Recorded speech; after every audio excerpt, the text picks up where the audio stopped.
เลิกกินได้แล้วโตแล้ว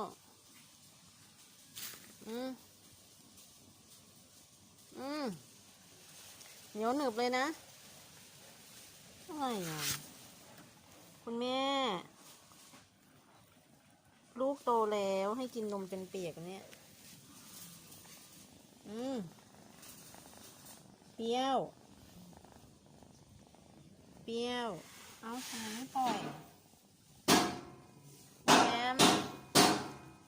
แมมใครวะแมมทำ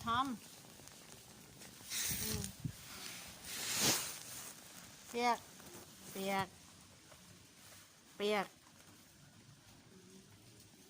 ที่อะไรกันเนี่ย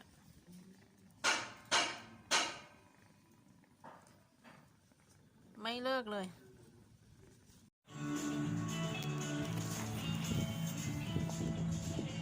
วันนี้คุณจิตเตจะพาเที่ยวค่ะ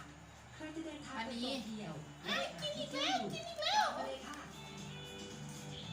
คุณผู้ชมตอนนี้ผมอยู่ที่เชียงใหม่ครับวันนี้ผมจะพาคุณผู้ชมไปเที่ยวย่านแห่งหนึ่งซึ่งมีเสน่ห์ไม่แพ้ชินจูกุครับมีจุดเด่นก็คือมันเคยเป็นเมืองที่ซบเซามาก่อนที่คุณไม่เคย คลาดูให้รู้สวัสดีค่ะ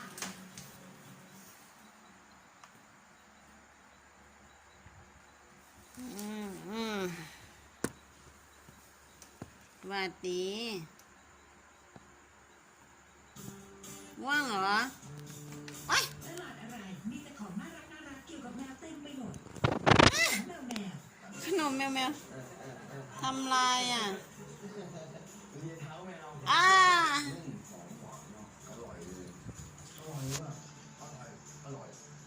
สินค้าแมวจับแม่ทำไมเป็นนะฮะหางแมวสีดำ